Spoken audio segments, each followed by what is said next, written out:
Bonsoir ou bonjour où que vous soyez amis fidèles internautes ak téléspectateurs chaîne bii di Sénégal 7 TV am nañu mbégte ni ñu ko defee saa su nekk rek ànd ak yéen su suñuy jotaay waxtaanee tolluwaayu réew bu Sénégal fii nag ci biir réew ak ci bitim réew ñu topp bëri na la 15e région du Sénégal la diaspora way leen di abonné bës cloche bi di recevoir toutes les notifications ngir topp suñuy jotaay wala ngeen dem ci site bi www.senegal7.com ngeen am également foofee toutes les informations ñoo mbégte di ànd ak yéen ci jotaay bi tey dalal ci koo xamante ni du guléet tey du gan ci kër gi waaye du gan ci milieu bi di suñu doyen suñu kilifa si corporation bi Bachir Fofana ñu xàmmee ko ràññee ko bu baax Bachir maa ngi laa nuyu. maa ngi lay fay Abdou.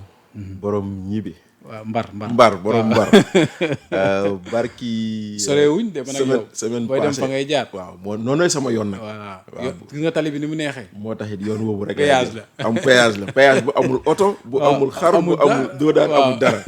non vraiment c'est quelque chose boo xam ne dama koy digal ñu bëri ñuy tukki dem côté Tamba. waaw tout à fait di génn à l'intérieur du pays jël leen autoroute Ila Touba. ñëw ba. Ngaabu ngeen wàcc Ngaabu dem Mbàkke boo jàdd noonu wuti Kayel Colobane Mbar après dagg ñiibi Kaffrine ngay génne buleel ñiibi buleel dem Kaffrine bu la neex nga dem ba Mali sax voilà exactement donc yoon bu baax a baax la boo xam ne amul benn jafe-jafe macha allah te saa yi ma fa rombee rek sama xel ci yow lay dem mais boo fa jaarate jaaral foofu nag dinaa jàdd kër ga ñu teral la nag dinaa jàdd kër ga am na solo kër ga merci beaucoup Abdou kontaan trop ci ñëw toogaat fii ci sama kër Sénégal 7 borom kër gi di suma jigéen borom këram di sama waay ñi liggéey ci rédaction bi ñëpp nekk fii nekk samay rakk ñi samay xarit ñi samay am di jàmm toujours un plaisir de venir ici à Sénégal 7 partager lépp fii actualité nuyu bu baax ñu ñuy seetaan ak fu waay mënti nekk rawatina sama waa dëkk waa Vélingara nuyu leen particulièrement te di leen ñaanal jàmm te di ñaan jàmm ci réew mi di ñaan lépp lu ñu fi waxtaanee mu doon lu amal njëriñ ñu ñuy seetaan te ñëpp ñi nga xam ne ñi tamit am na loo xam ne rafetlu wuñu ko ci suñu ay kàddu ñu jéggalu leen par anticipation. am na solo merci beaucoup notre cher doyen Bachir Fofana ci li nga duggee noonu ñi ngi kon nuyu bu baax a baax aussi techniciens yi ci kër gi di ci jiital tuuti mu ñu gunge ci liggéey bi avec cette très belle réalisation ñu nar a waxtaanee lu am solo waaye dañ koy dooree ak Bachir lu soxal actualité nga xam ne moo gën a fës ni ki ay njeexantalu ay bés bi soxal na tukkib kii di limaani jëwriñ ji di Ousmane Sonko ci Abu Dhabi lu ko jiitu sax président dem moom it am tukki bu mu def ci Angola ban jàngat nga may defal ci voyage bu ni mel. waaw Abdou président de la République dafa dem sommet Afrique-Europe.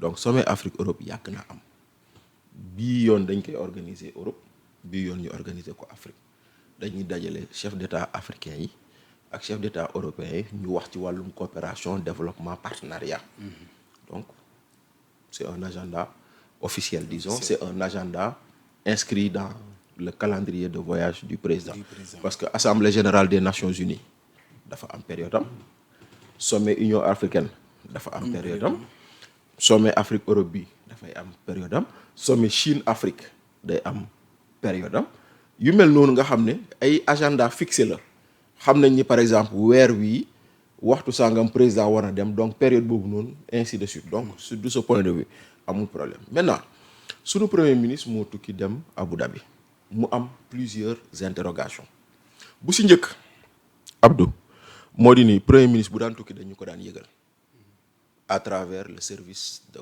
communication de la primature ou du gouvernement ñu xamal ñu ni premier ministre war na tukki bërëb sàngam waxtu sàngam bi yoon amu ci muy benn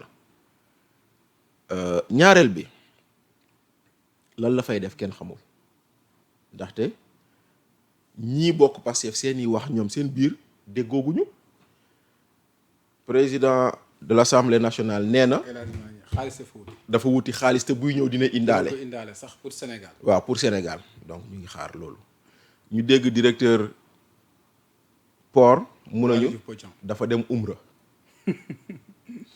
kon réeroo am na de réeroo am na ñetteelu réeroo bi waxi premier ministre la daan na gën a neex bu ñu tuuti tegaloon ba mu demee Italie mu naan waroon naa dem France mais mujjumaa dem France ndaxte président ak premier ministre tàmm ñu tukkee ndoo waaw ñu ngi koy fàttaliku tàmmuñu tukkeendoo. tukkeendoo.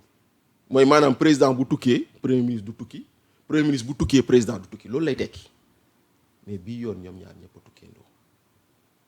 est-ce que urgence amul ci diggante bi. on peut le penser. mais du tere nag on s'interroge. maintenant ban urgence moo war a mën a am ba kenn mënu ko expliquer sénégalais yi dafa lay jaaxal tamit. parce que lu mu doon urgence war nañ ko mën a expliquer.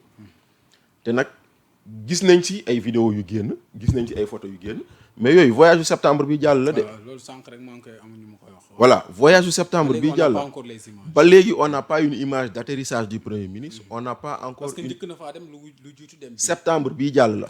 du 5 au 7 septembre bu ma juumul. dem na fa reportage RTS boobu ñuy gis ñuy jàllale. reportage septembre la woon. dem nañ sax ba ñuy génnee image yu premier ministre ba muy dem Mauritanie. pour vouloir nous dire que Abu Dhabi la. maintenant lan la fay def mystère et boule de gomme comme on dit dans le jargon journalistique. foofu nag mooy jaaxal ñëpp Bachir. parce que le fait que tey information su jógee ci Madiambal Diagne ñu bëri ñu ngi interrogé wu naka la mën a jotee ci information ak ñoom lan moo tax ñu nëbb voyage bu nu mel. mais Madiambal journaliste la. waaw Abdou nooy jotee information kenn du la ko laaj. waaw le journaliste ne révèle jamais ses sources. le journaliste ne révèle jamais ses sources lenn moo am intérêt important si lu journaliste di wax. lu mu wax dëgg la am du dëgg. lu mu wax dëgg la am du dëgg. Madiambal dafa joxe détail ne telle heure la fi déparé. avion nangam la jël immatriculé nangam fii la jëm. ba joxe nombre bi mu war a jël sax. waaw jet privé. voilà mais sauf que dafa cee wax fuite aussi. non il a posé une question. Ok. Attention. parce que bu ñu tegaloon fii tweet bi. da ngay gis ni il n'a pas dit dafa daw. il a dit fuite point d'interrogation. waxul ba tey dafa daw. moom ba tey waxul loolu. dafa wax ni dem na. nii et cetera dégg naa ñenn ñi naan c'était un voyage prévu mais dans tous les cas la question qu'on se pose mooy voyage prévu bu ñu dul annoncé c'est la première fois que suñu bëri jàpp nañ ni conseil des ministres bi passé bi mu dem congé daf ko annoncé justement dañ ko annoncé conseil des ministres mais justement xam nga nag bon dañoo annoncé day dem conseil des ministres après semaine bu si topp et cetera donc en réalité le président de la République même s'il fait un voyage privé les Sénégalais doivent le savoir dinañ ne le président fait un voyage privé parce que du ñàkk nit kese la mën na am soxla boo xam ne état mënu ko du soxlay état soxlay boppam lay doon bu boobaa moom war na mën a jóg tukki dem ñëwaat mais du tee dañ koy annoncé dinañ annoncé ni diw mooy dem te beneen bi Abdou du point de vue de l'organisation quand un premier ministre voyage hors du territoire te président de la République mu doon koo xam ne chaque jour am na lu mu war a signer te am na ay actes yoo xam ne bu ko signer premier ministre daf ko war a contresigner xam nga kon bu fekkente ne premier ministre voyagé na te toutes les dispositions ne sont pas prises day am problème. Donc parmi les dispositions il y a l'intérim à prévoir parce que quand le premier ministre n'est pas là il y a quelqu'un qui doit assurer son intérim. De sorte que par exemple si un décret arrive kooku moo war a wax après comment ça s'appelle encore kan moo koy signer kan moo ko du signer. ma rappelé li nga doon wax sax. waaw Madiambal Diagne le PM Sonko a décollé à 17h25 de l'aéroport Léopold Sédar Senghor à bord d'un jet privé Dassault Falcon 8X immatriculé H9 à destination de Abu Dhabi. Est-ce une fuite? Point d'interrogation. Justement. Depuis 2 jours, il a déménagé des affaires du Petit Palais pour Keur Gorgui. Le président doit aller demain matin en Angola. Justement. C'est vrai parce que ñu bëri ñuy wax dañuy utiliser comme si que voix affirmative la alors que interrogation. Non, c'est une interrogation. Il faut être honnête avec Madiambal parce que maintenant Madiambal il donne 3 informations dans un tweet. Premier ministre dem na Abu Dhabi. Deuxièmement, Premier ministre am na ay affaires yu mu déménager au Petit Palais. jëlee ko cité Keur Gorgui. Troisièmement, président day dem Angola man boobu moom xamoon naa ko. xamoon naa ni président day dem Angola. boobu moom annoncé nañ ko ci. annoncé woon nañ ko et tout. donc si ñetti information yooyu noonu boo seetloo. benn bi newul daa daw est-ce une fuite c'est une interrogation qu'il se pose moo tax c'est parce que simplement ça revient à ce que je te dis mooy maanaam quand il y a pas d'information autour d'une activité d'une autorité les spéculations vont montrer. Selon vous, il y a une faille au niveau de la communication gouvernementale? Non mais bon je ne vais pas parler de la communication gouvernementale sur ça mais ce que je vais dire moo di ni luñ ñu tàmmaloon gisuñu ko.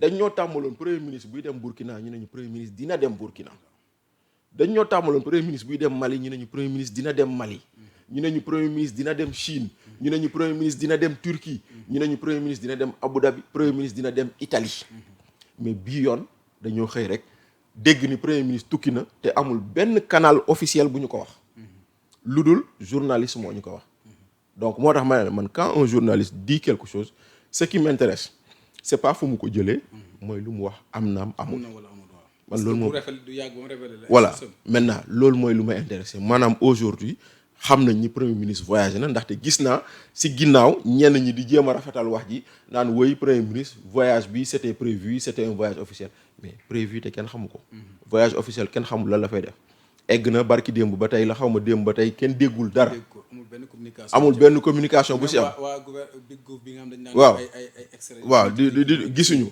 nga xam ne ñoom bu premier ministre daan dem ñu defar seen yii yëpp ay ma ne yii yëpp ay voyage yu yàgg la waaw yii yëpp ay voyage yu yàgg la moo tax nag quelque part y a tout un mystère maintenant nag ci biir mystère yooyu am na lu ñuy wax ndaxte man démb maa ngi déglu Mati Trois Pommes muy wax lan mu naan ni premier ministre dafa dem parce que daa jënd kër foofu noonu Abu Dhabi pour aller installer sa famille balaa moom dégg naa Makhtar le Kagulaar wax la même chose donc maintenant lu ciy dëgg ak lu ci lu dëgg xamuñu. loolu bu ñu ko waxee mooy dara naa xew.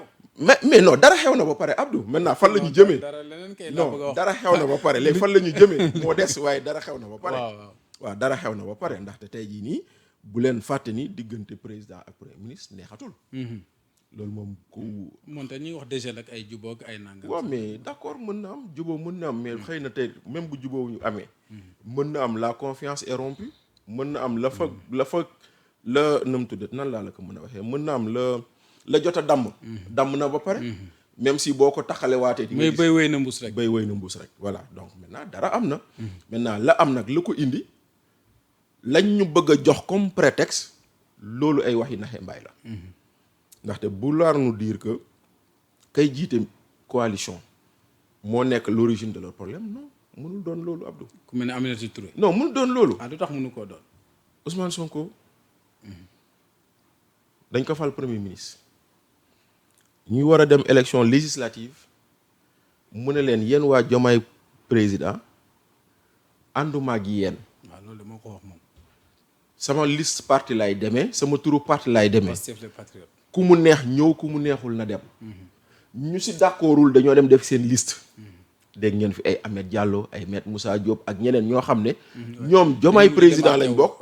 dañoo ne ñoom defuñu loolu dañuy dem. c'est vrai on se rappelle de ça.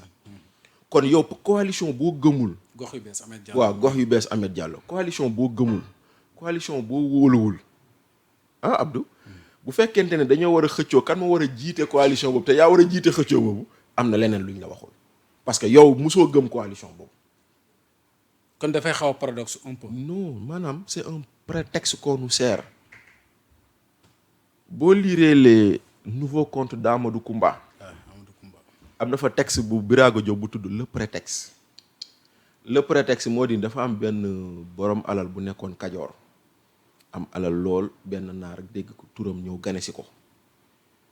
léegi nag xam nga rek waa ji tam pour wone grandeur am mu waay ñu teral na saa su ne mais teral gi yàgg ndaxte naar gi dëkk bi ngan gi daa neex ba naar gi bëggatul dem. bëgg a dëkk par benn. waaw xam nga ñun suñu kër yële. boo jàppee sa ñaari ginaar ñett rendi ko. pour teral waa ji ba sa ñeenteel ba boo defu ndànk nga tegal ko sombi. voilà kon nag léegi naar yo dem ba ci biir ngan gi yàgg borom kër gi bëgg na kaa dàq munu kaa dàq. benn guddi rek naar bi xëcc mbiskit di yee rek borom kër gi ne ko sama kër kenn du fi yee mbiskit abal ma sama kër kenn du fi yee mbiskit abal ma. loolu wax la am na lu muy junj. waaw maanaam loolooy la prétexte mooy maanaam xulloo ka war a jiite coalition bi. naar bi yàgg na koo bëgg a dàq mais xamul fu mu jaar. waaw am na lu xew luñ ñu waxul. waaw te nag lu xew luñ ñu waxul nag encore une fois damay delluwaat ci la. sunu doyen waxoon. nee naa leen man journaliste. bu Abdou waxee benn mbir. te gisuma ku ko weddi je fais foi à ce que Abdou a dit. ba gis démenti bi. nit ki dafa ñëw génn na réew mi ñii ne nañ dafa dawul c'est son choix. génn na réew mi bëgg naa wax jàpp nañ ay journalistes tëj nañ leen fii bundu xatal nañ parce que dañ koy tere fu mu waxee. ba mu waxee lan la wax mu ne j'ai remis un document. au ministre de la Défense qui concerne une affaire de sécurité nationale dans laquelle on cite le Premier ministre. kon nag bu ñu demee nag ba ñuy wax waxu sécurité nationale parce que Madiambal loolu la wax sénégalais yi ni moom document bu mu jox Birame Diop jox ko président Diomaye ça parle de sécurité nationale. Et c'est une affaire sérieuse. Très sérieuse. Ça parle d'accointance entre le Premier ministre et des djihadistes, le Premier ministre et des rebelles du MFDC. xam nga loolu wute nag ay coalition bu ñuy jiite ak bu ñu dul jiite. Maintenant ci biir document boobu wax ci wax yu garaaw nee nañu Ndeye Khady Sweet Beauté dañ ko jox marché armement gars yi weddi mu yokkaat leneen. ñu bëri dañuy jàpp ne il est dans la manipulation. oui mais terewul mu joxewaat leneen. ba nee na maintenant aujourd'hui yemul sax si Sweet Beauté Sweet Immobilier la ñuy wax léegi société immobilière mu jóge ko foofu mu ne ñu ministre de l'intérieur ndaxte tey la lundi. te Ndeye Khady ay temps danañ ko dégg mu ne moo woowee président. daf moo yuyu ministre de l'intérieur. xam nga tey la lundi. tey la réunion conseil national de sécurité. ministre de l'intérieur on remet en cause sa participation au conseil national de sécurité. mu nekkaat beneen révélation ci biir mu wax fa yu bëri yoo xam ne loolu boo ko seetee même vouloir débattre ndax Aminata Touré mooy jiite coalition wala jiitewul coalition détail lay doon. parce que l'important est de l'autre côté. jàpp loolu dafa nar a suul lu am njëriñ lay. voilà moo tax nag moi je dis. parce que débat bi yëpp tout le monde. parce que foofu lañ ko bëgg a foofu lañ ko bëgg a jëmale. alors que affaire bi du foofu. parce que affaire bi vite fait c'est un peu dafa xaw a jege yantoo. exactement c'est vrai. exactement moo tax ma naan leen wax ji du kan moo war a jiite coalition moo nekk. parce que ñu débat bëri bi ñu naan du timing bi du moment bi affaire politique ak yow ñun jëmuñ ci benn échéance électorale. mais justement maintenant aujourd'hui ce débat qu'on pose là sur des questions de sécurité nationale sur des questions de confiance ak yeneen nga yaakaar ni c'est anodin président de la République jóg un dimanche sol maillot ànd ak armée di marche. et on a vu une foule immense. waaw nga yaakaar ni loolu c'est quelque chose boo xam ne war na mën a passer inaperçu non c'est une réponse à quelque chose maintenant ce quelque chose là moom mooy pour man le fond du problème moo tax ma jàpp ni tey jii président de la République premier ministre seen divergence du ay affaire politique maintenant nag le prétexte politique lañ bëgg a jël Sénégalais yi. mais am na affaire. am na lu xew kay am na lu xew. comme. mais nee naa la li Madiambal wax loolu lu rëy la du lu ndaw loolu rek jar na divergence la Madiambal wax loolu rek jar na divergence Abdou kon nag xëy na am na yeneen mais du point de vue de la pratique également am na yu bëri yoo xam ne premier ministre daan na ko def damaa jàpp ni warul woon si dans une république. yu mel noonu. Abdou gis nañ fi président dugg ci salle ñëpp jóg di ko nuyu premier ministre toog fu mu toog. waaw gis nañ ko salle des banquets te alors ku xam salle des banquets ne yow xam nga mos nga faa dugg nga fa balaa président di dugg préposé au micro bi danaan monsieur le président de la république.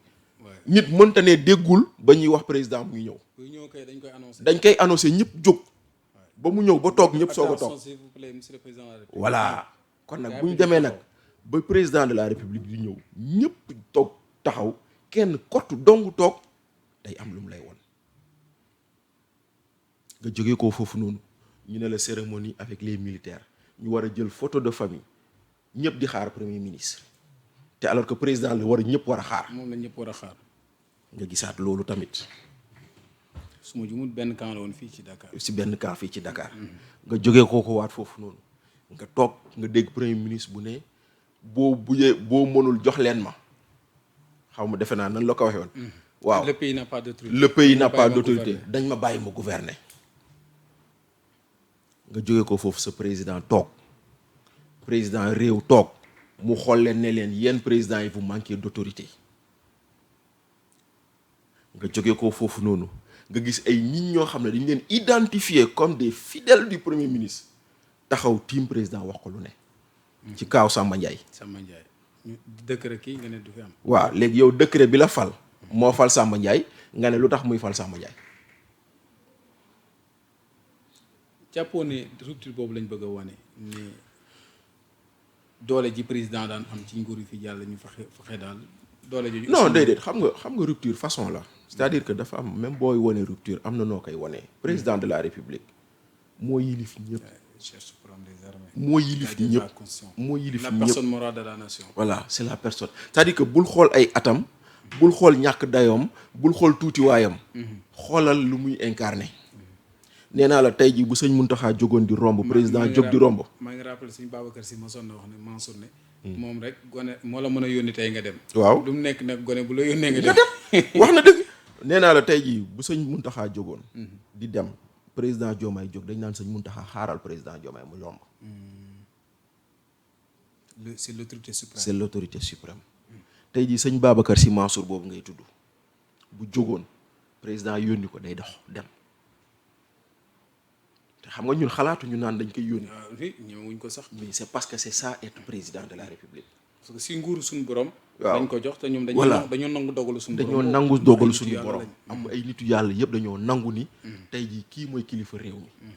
maintenant nag bu amee nag parti boo xam ne wala njiit boo xam ne xëy na des naa nangu loolu. problème yaa ngi noonu. mais problème politique yooyu noonu. bu mu la fàtteloo li ma la wax sànq. si problème sécuritaire yi. loolu fu mu ñu nar a jëmee. fu buñ ci dañ ci bàyyi xel daal. nañ ci teel a jóg. nañ ci teel a wax. ndaxte tey jii nii sunum réew bokk na si lu ñu nawee. mooy nous faisons partie de ce pays là qui n'a jamais connu un coup d'état. bokk na si sunu identité. nous faisons partie de ce pays boo xam ne bu ñuy tudd en référence de démocratie loolu la ñu njëkk a wax c'est le pays qui n'a jamais connu de coup d'état. coup d'état ni de guerre civile. de guerre civile c'est le pays qui a connu 3 alternances. C'est le pays où on a une armée républicaine. On a une armée nation. Donc, lu ñuy kañee suñu identité boobu noonu nañu fexe ba ñu sàmmal ñu ko. quelles que soient les querelles. moo tax nag loolu ñu war cee bàyyi xel bu baax jóg ci gaaw. par rapport ak l'affaire politique Diomaye président bi. la personne Mimi Touré pourquoi elle dérange. bon xam nga nag Mimi Touré c'est quelqu'un boo xam ne c'est une comme nan laa la ko mën a waxee en matière politique c'est une trotskiste. lan mooy les trotskistes mooy ñi nga xam ne c'est un courant politique communiste qui s'était opposé à Staline. Parce que à la mort de Lénine quand Staline a pris le pouvoir dafa am ñoo xam ne dañoo jàppoon ni la révolution était permanente ñoom la ñuy wax les trotskistes ñoom mën nañoo xeex déstabiliser réew mais conserver pouvoir da leen a jafe waaw. Voilà. En termes de bataille, Mimi c'est une redoutable bagarreuse, mais dans la gestion du pouvoir, day am lu des. Maintenant, moom, pourquoi sa personne dérange? Parce que Mimi symbolise le système que Pastef a combattu. moo tax ngay jàpp ne kon ñoom Pastef nañ am raison ci Diomaye parfois aussi par rapport à. mais non ak liñ bëggoon mais léegi nag gestion des deniers publics. waaw léegi nag mais Abdou xamul tax ils n'ont pas raison gouvernance ak yu ni mel. xamul tax ils n'ont pas raison. Quand Mimi Touré a quitté le parti au pouvoir. dañ ko dalal ñoom ñoo dalaloon Mimi Touré bañ fi tuddee Mimi Touré ci rapport au conseil économique social et environnemental. waaw sur la gestion du IGE sur la gestion du conseil économique et social. Ousmane Sonko ci boppam moo def poste pour ne dañuy jéem a toroxal koo xam ne kii nii parce que tey dafa nekk opposition di ko ci dédouané kon tey jii nii kenn mënul am raison sur ce que fait Diomaye parce que ñoo ko nangu démb. Abdou élection législative bii passé yow fa nga dëkk seen maire bi votelul Pastef. maire bi fa gagné. waaw non. mais beneen bi defe naa koñ mairie ñii bi la xaw ma je sais pas. Colobane waaw. mais alors mais kooku votel Pastef du Pastef fa ko faloon 2022. nañ waxante dëgg. non. boo ñëwee ñun suñu zone Vélingara Kolda boobu noonu. ay maire ñoo bàbbeeku dem votel leen. tout à fait te maire yooyu ñoom Pastef fay lu ñu leen. mais pourtant bëggoon nañ majorité jéemu ñoo xool ndax ñooñu ay nit ñu baax lañ wala ay nit ñu baaxul lañ ay nit ñu war a combattre lañ wala ñu warta combattre. mais dañ leen naan nangu rek jël leen.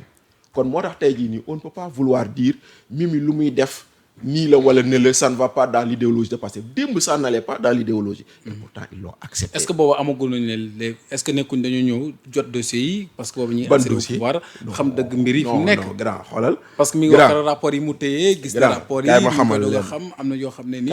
kaay ma xamal am na information bi aussi. kaay ma ministre aussi. kaay ma xamal en tant que leen le chef de l'administration. kaay ma xamal leen premier ministre. oui buy jël fonction. buy jël fonction. dans son cabinet. tous les dossiers en naissance dañ ko koy bindal. tous les rapports existants dañ ko koy bindal. tous les rapports en cours dañ ko koy bindal xam nga en cours mooy lu ñëwagul. Existant en essence lépp lañ koy bindal teg ko. kon xam nañ lépp démb ak barki démb. da nga naan kay démb ak barki démb ils ont fermé les yeux. ndaxte tey bu ñu bëggee ne Mimi dañ ko épinglé ci rapport. moo tax warul war a mën a jiite coalition boobu. Lansana Gagny dañ ko épinglé te terewul nommé nañ ko PCA. Lansana Gagny Sakho. Gagny Sakho. ndaxte Ousmane Sonko moo taxaw nii ñu gestion inondation yi luubal nañ 700 milliards. te que luubal mooy DG ONAS. ba ñoom ñu waroon ci wootante waxtaan naan kaay ñu daje ñu waxtaan moo woon dara amu fi. bu leen fàtte loolu. tey jii nii ñu ngi tudd rapport Mary Teuw Niane tudd nañ ko ci rapport. sur la gestion des bourses des étudiants. kon nag léegi nag bu fekkente ne ñu tudd ci rapport la ñu mën a ñëw raxas sang ba mu set dugal leen parce que en réalité lenn rek moo am Abdou tant que tu fais le jeu de Ousmane Sonko boo setoon dañ lay boo tilimoon da lay setal mais quand tu ne fais plus le jeu de Ousmane Sonko boo setoon mu tilimal la.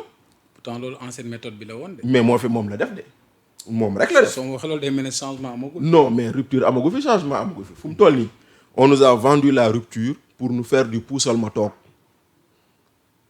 puusal ma toog moo am changement amagul rupture amagul révolution amagul. Bachir li gën a jaaxal nit ñi doyen mooy aussi Diomaye jàpp nañ ne aussi logique bi mu teg yi stratégie la boo xamante ni mi ngi am lu muy yootal. non loolu moom. te logiquement parlant wala ñu wax ci éthique politique. par rapport ak fi mu jaar ak Elimane jëwriñ ji Ousmane Sonko xel xanaa moom mi yéene woon kooku siège bi warul njort leneen aussi. Abdou samedi passé j'ai signé ma chronique au quotidien. maa ngi ko tuddee. Diomaye entre défi du temps et apologie de la transhumance yaa ngi dégg. entre défi du temps et apologie de la transhumance xam nga lan laa leen fa wax. dama leen ne benn président Diomaye ñetti at moo ko dese. ñetti at yooyu boo ko calculer ça fait 1700 jours et dans les 1700 jours defagu fi dara lu war a mun tax nit gis ko ba ne lii gongo. barki démb dégg ngeen Cheikh Yérim Seck mu ne leen trottoir sax peinture ñu ko fi. maanaam dafa jot ñu war a mën a jublu ci liggéey bi te. voilà daa am lu ko gêné. non dama wax mu jàpp ma loolu dama leen ne si 1700 jours yooyu noonu. président Diomaye lu ko war mooy mu liggéey. mu teg résultat ndaxte fu mu toll nii lépp lu mu fi lancé lu fi nguur gi fi jóge woon bàyyi la. lépp lu mu fi inauguré mooy ñu ñee tàmbali woon dem ba ko fi. l'état c'est la continuité d'accord mais yow tegal loo xam ne bu ëllëgee keneen mën na ko continuer. mais loolu lañ gisagul.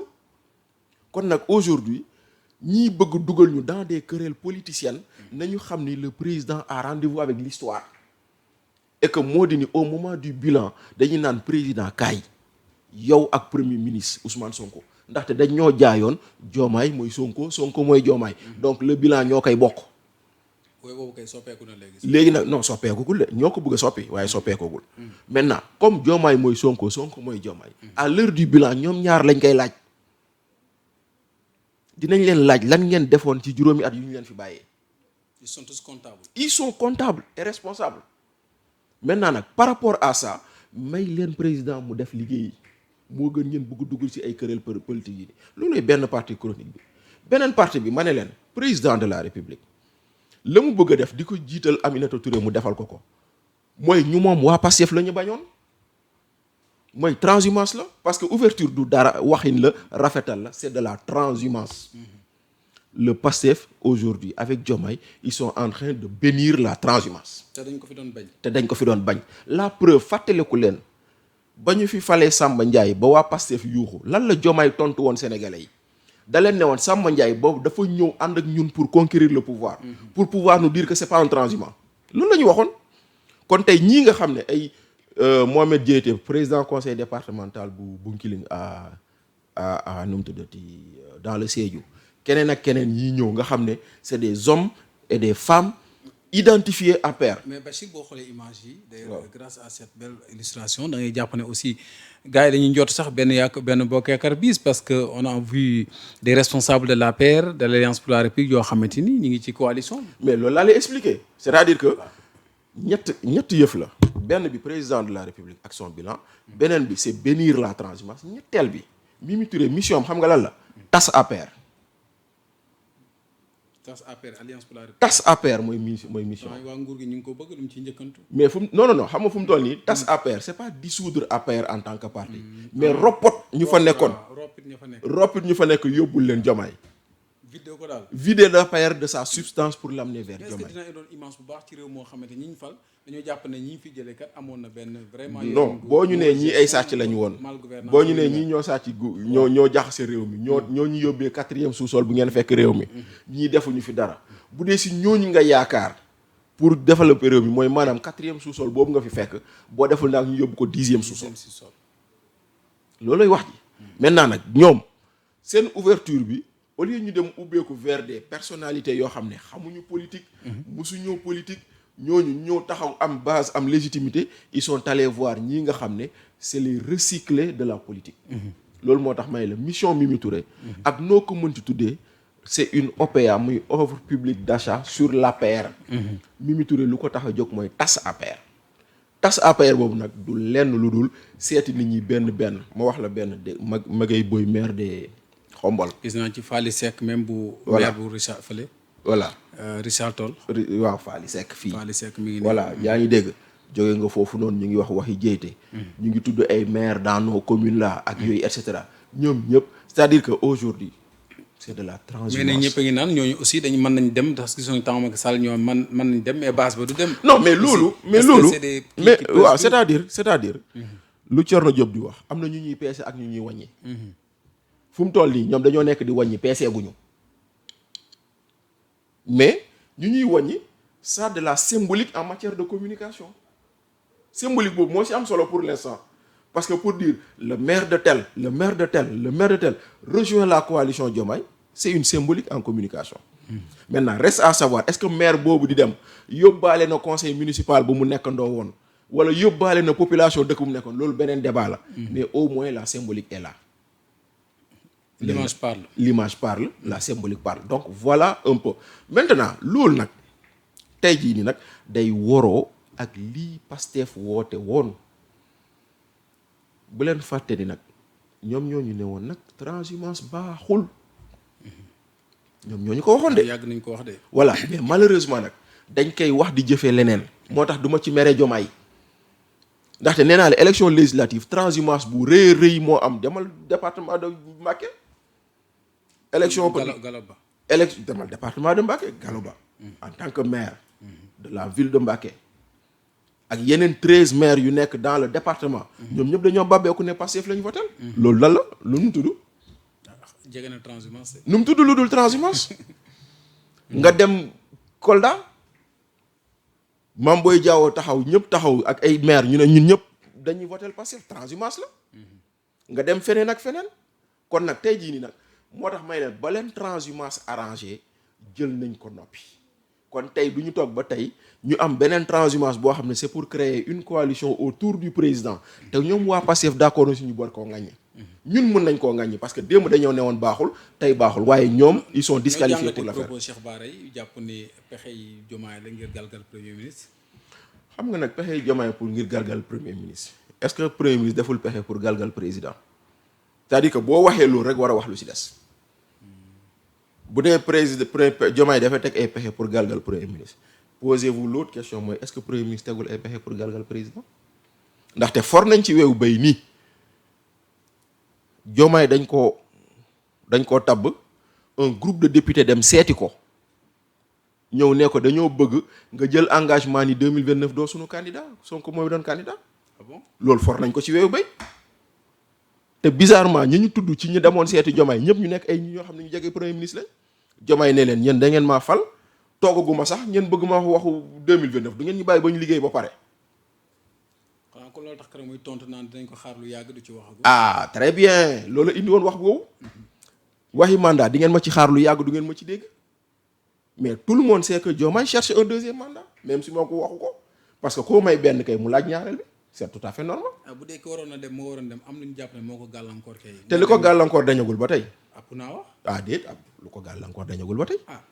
la tere woon Ousmane Sonko nekk candidat 2024. waaw moo koy tere mu nekkaat candidat li 2029. ko may mu voté ji nag 2024. ci ah législative yi nekk tête de liste nekk député. waaw loolu loolu waru ko koo mën a mayaat. ah baax na xam nga fii éligibilité présidence de la république la ñu wax de. waaw ah kon nag baax na ci éligibilité présidence de la république. moo tax damay mais kii. xanaa bala nga éligible di nga nekk électeur. waaw mais xam nga Ousmane Sonko. waaw condamnation da ko dab dañ ko war a génnee ci fichier bi procédure bu amul il est toujours dans le fichier c'est tout à fait normal mais la condamnation est là est-ce que tu comprends ce que je veux dire. parce que wax rabat d'arrêt bi dafa nii na loolu. non rabat d'arrêt bi nee na loolu rabat d'arrêt bi dafa dëggal lu fi amoon mooy maanaam condamnation bu amoon. waaw dafa bëgg a déclencher beneen procédure. mais mënul nekk parce que rabat d'arrêt bi moo nekkoon atte nañ d'accord ci atte bi ñu attewaat ko mais rabat d'arrêt bi dafa dëggal atte bi te fu mu toll nii kon maanaam loolu atte bu féete boor la maintenant nag atte pour ñu ubbiwaat ko day fekk mu am élément nouveau maanaam élément nouveau bu amul atte bi day des. li wax nii dina doy waar de. ah élément nouveau nag mooy. tere doon candidat 2024 2029 encore bañ a nekkaat candidat. parce que le rabat d'arrêt. alors que c'est lui qui détient li ñuy wax la légitimité populaire. waaw mais détenir la légitimité populaire ne va pas avoir les bases juridiques et légales pour être candidat. loolu c'est deux choses différentes. nit mën na am doole sa koñ te pourtant mënut a nekk maire. te pourtant ka fa ne maire ku ne bu la voté lee nga falu loolu day am. c'est quelque chose qui peut amnistie bi de ma jaaxal. waaw mais l'amnistie ne concerne pas les faits concernant Mame Mbaye Niang parce que loolu dañ ko laaj Aïssata Tall Sall ci infraction politique. déedéet c'est de la diffamation nga ne c'est une infraction politique. non ci contexte bi mu amee je veux dire. Abdou, contexte bi indi loolu c'est de la diffamation. c'est de la diffamation parce que bañ nañ ko ba dañ koy laaj Mame Mbaye Niang Aïssata Tall Sall ba ñuy voté amnistie bi ndax le cas Mame Mbaye Niang ak Adji Sarr bokk na ci mu ne leen yooyu bokk ci toutes les autres infractions la mais yooyu bokk ci loolu kay waxoon nañ ko. maintenant dégg naa avocat Sonko bi Maître Bamba Cissé actuel ministre de l'Intérieur mu naan Sonko est éligible c'est normal yow ton avocat ne va pas sortir te défendre pour dire que tu n'es pas éligible. parce que son rôle c'est de défendre son client. ñemewut a wax leneen lu dul loolu. kon nag tey jii nii loolu moom mooy beneen bi mais maintenant lu wóor ba wóor moo di ne la ka tereem nekk candidat 2024 parce que bu leen fàtte ni la décision définitive de la Cour suprême est sortie le 4 janvier 2024 boo ci tegee 5 ans muy 4 janvier 2029 kon 4 janvier 2029 day fekk dépôt candidature yi am na ba pare kon moo tax ma ne la ko tere nekk candidat 2029. problème nar na amaat de. non problème la du problème. parce que après lu des xam nga lu des. tout problème peut avoir une solution politique. tout problème peut avoir une solution politique. laquelle. tey jii nii. on peut faire une autre amnistie. Diomaye mën na def benn amnistie. oui mën nañ def beneen amnistie boo xam ne day effacer expressément c'est fait ndaxte bu leen fàtte ni waxtaan politique moo indi. Barthélémy Dias mën a nekkaat candidat. tout à fait. parce que dañoo dugal benn galgal naan au prononcé de la première décision. alors que ci code électoral alors que normalement dañoo waroon bàyyi dernière décision bi la ñuy soog a appliquer. loolu moo waral Khalifa nekkaat candidat. tout à fait. loolu moo waral Karim Wade nekkaat candidat. mais waxtaan ko indi. moo tax ma ne la solution politique mën na am. solution politique mën na am mais si on reste. figé sur le droit et sur le droit rien que sur le droit mënul nekk mais droit politique moo ko jiitu droit politique moo ko ëmb. mënuñoo ñàkk a tudd rapport bi trimestriel bi avant ñuy jeexal. parce que gis nañ ne ñoom fan yi ñu ngi respecter procédure bi li ñu naan esprit de est-ce que loolu mën nañu ko jàppee d'ailleurs sax la question bonne gouvernance wala transparence gis nañ ne délai yi ñu ngi koy respecter depuis les même bu dee les questions on s'interroge sur vraiment le fait que tey jii yu ci bëri ba tey ñu ngi ko ci dugal te gisaguñ ko du leen ci ay coow yu am xam naa di ci ñëw mais quelle est votre lecture par rapport à ce rapport. xam nga nag ñun dañoo dugg ci ay directives UEMOA.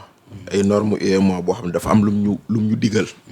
nuñ ko war a defee dañoo dugg ci luñ tuddee budget programme léegi nag budget programme dafa am lu ko lal bokk na ci di joxe information yi sur l'exécution budgétaire ñu ne la ñetti weer yu ne bu ñetti weer yi jeexee si ñeenteelu weer wi wala si 45 jours 45 jours après l'expiration du trimestre état du Sénégal war na génnee rapport bi wone ñetti weer yee jàll nan la ñu doxalee lan ak lan la ñu def ak fan la dugg donc loolu am na ay jamono dafa amoon ay sooxe mais léegi ñu ngi koy commencer di respecter mais saa yu ñu ko respecter nga am loo ci jàng waaw jàng nañ ci lu bëri nee nañ ñu par exemple 3200 milliards de francs CFA mobilisé nañ ko yaa ngi dégg ñu jóge ko foofu noonu ñu ne ñu les dépenses exécutées toll na ci 4300 milliards voilà donc ça veut dire que dépenses exécutées recette 4300 donc le déficit est de 1000 milliards lan mooy déficit mooy li nga dépensé nu mu toll sa am nu mu toll diggante bi li des loolay déficit n'est-ce pas donc ça montre quelque part qu'il y a un peu de suivi et de transparence mais boo xoolee dañ la naan par exemple oui dañ la naan par exemple les recettes fiscales sont performantes mais on ne dit pas aux Sénégalais que les recettes fiscales sont performantes à cause d'un fait le pétrole xam nga nu mu ko nekkee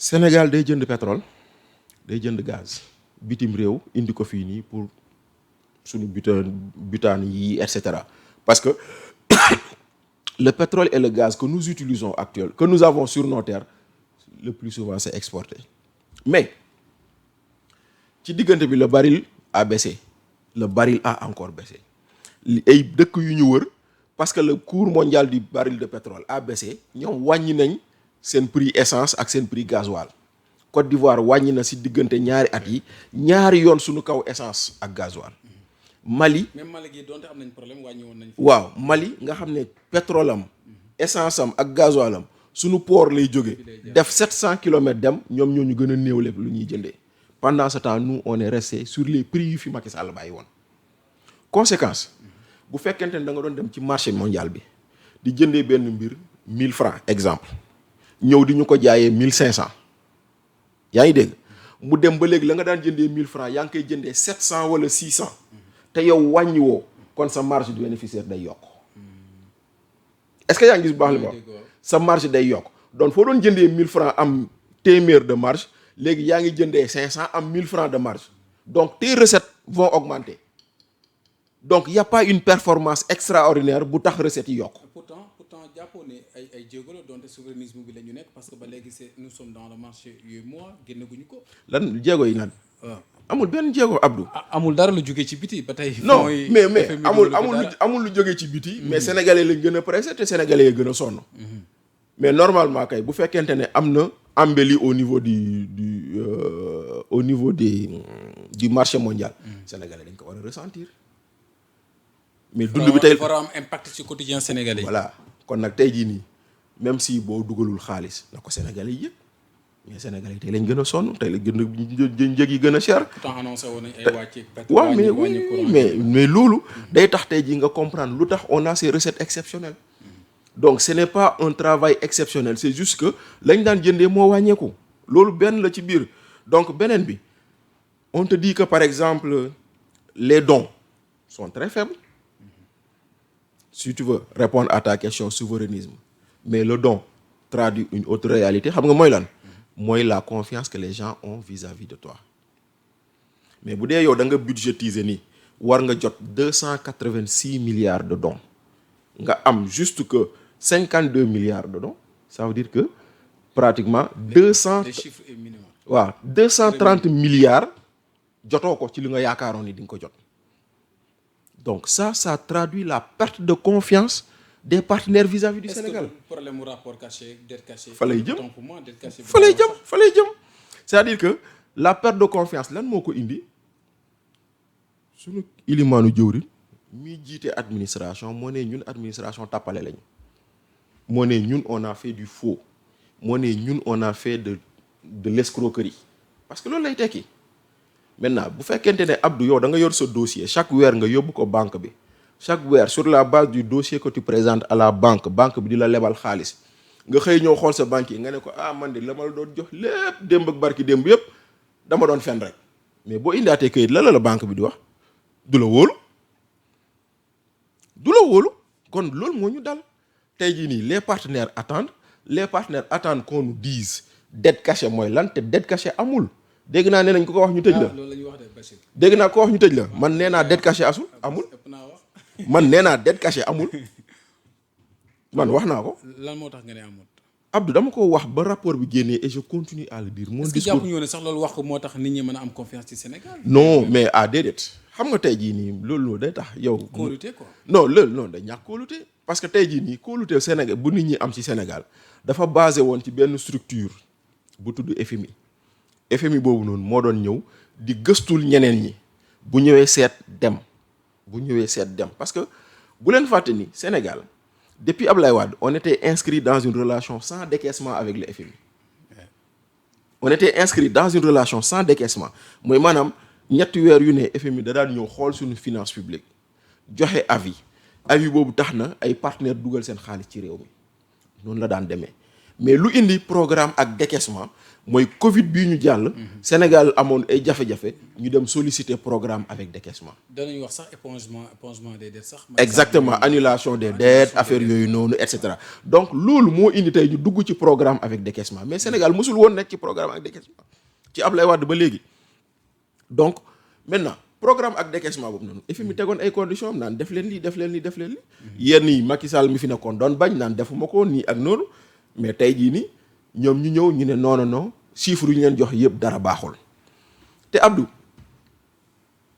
Edouard Gamayel bii ngeen gis tey mu nekk chef de mission FMI ba Moustapha Ba di dund nekk ministre des finances am na mission FMI boo xam ne Moustapha Ba daa toog Edouard Gamayel toog ñuy wax ci boru Sénégal Moustapha Ba mu ne Sénégal nous sommes à 73% de notre endettement par rapport au PIB. C'est vrai que la norme est de 70%, mais nañu xam ni déwén ak at bu ci topp on va redescendre parce que suñu amee commencé dugal suñu pétrole ak suñu gaz bi dinañu jural loo xam ne day tax loolu mu dugg Edouard Gamayel mu ngi toog mu ne leen nag à côté de cette dette de l'État il y a une dette contingente mooy la dette boo xam ne elle est juste garantie par l'État mais du État moo ko gàddu. muy jóge ci parapublic. société parapublique Moustapha Ba mu ngi toog vidéo boobu ku ko recherché ci net bi gis ko kon Gamayel bii tey mu ngi woon toog ci wetu Moustapha Ba moo tax may la dette cachée amul la amoon moo di ni lii mooy boru État du Sénégal lii mooy boru doomu État yi parce que dafa am lu État gàddu ak lu ay doomu État gàddu. lii jëluñ ko en compte ci liñ ci yenn moo tax non ñoom ñu wax chiffre yu ñu. xamoon nañ ko misreporting non ñoom xamoon nañ ko ñoom xamoon nañ loolu. xamoon nañ ni par exemple Air Sénégal bu lebee Air Sénégal moo leb mais État moo ko garantir. xam nañ ni SAR bu lebee SAR doo leb mais État moo ko garantir. xam nañ ni Sénélec État moo ko garantir xam nañ ni port État moo ko garantir mais ñoom lu ñooñu daan leb duggul trésor. am na solo jaarul trésor te État fayu ko parce que tey ji yow sa soxna bu nekk Colobane mën na am banque ba nekk foofu doon bëgg na fa leb mu jël sa bulletin de salaire. dem déposer ko garantie. mais tax na ñu ne Abdou moo leb déedéet mais bu ñu demee ba sa soxna mënatul fay bu boobaa la ñuy xool kii garantie loon ne ko kaay fay. wane ne exemple la rek mais nekku ne sama soxna daal. waaw exemple la na leer exemple la waaw donc mais c'est juste pour dire que tant que nit ki mu ngi mën fayal boppam du boru État. moo kon nag loolu noonu lañ xëy benn jour ñun suñu État bi ñu ne non lii doomu État leb ak lii État leb nañ ko boole yëpp def ko benn moo ñu yóbbee lii moo tax nag may la perte de confiance boobu tax na day feeñ si suñu rapport avec nos partenaires par rapport à l'exécution budgétaire da nga koy gis parce que bëri na ñoo xam ne la ñu waroon dugal ci xaalis dugalatuñ ko parce que aujourd'hui boo newoon misreporting garaawul mais quand tu dis dette cachée mooy loo tey nëbbu ko dafa ak njublang dafay waaw ab njublang day jaar di dugg mais bu boobaa nag nit ki nga xam ne moom moo doon ñëw chaque jour di xool ak yow dala naan wan ma foo jaar ba njublang gi gisuma ko te mënoo ko justifier juste 30 secondes suba le 25 su ma jumul par rapport ak examination bu extradition bu Madiambal bi benn entre parenthèse la rek waaw xam nga nag loolu moom c'est une procédure boo xam ne c'est une procédure boo xam ne elle suit son cours bon Madiambal a eu 2 victoires parce que la première victoire moo di ni d'habitude bu ñu lay defal mandat d'arrêt dañ lay woo jàpp la bu ñu la jàppee bëgg la nu mu tuddati dañ lay tëj soog laa àtte donc ça c'est la première chose donc moom jotuñu ko tëj dañ ko nekkoon sous contrôle judiciaire léegi nag mu jógee koo foofu noonu mu ñëw après. levé nañ sax contrôle judiciaire. waaw levé nañ contrôle judiciaire bi mooy nekk deuxième victoire bi ci moom léegi troisième victoire bii nii bon ñu xool qu'est-ce que ça va donner ak yooyu noonu maintenant ci biir loolu jàpp nañ njabootam nee naa la man seeti naa soxnaam elle est sur chaise roulante Abdou.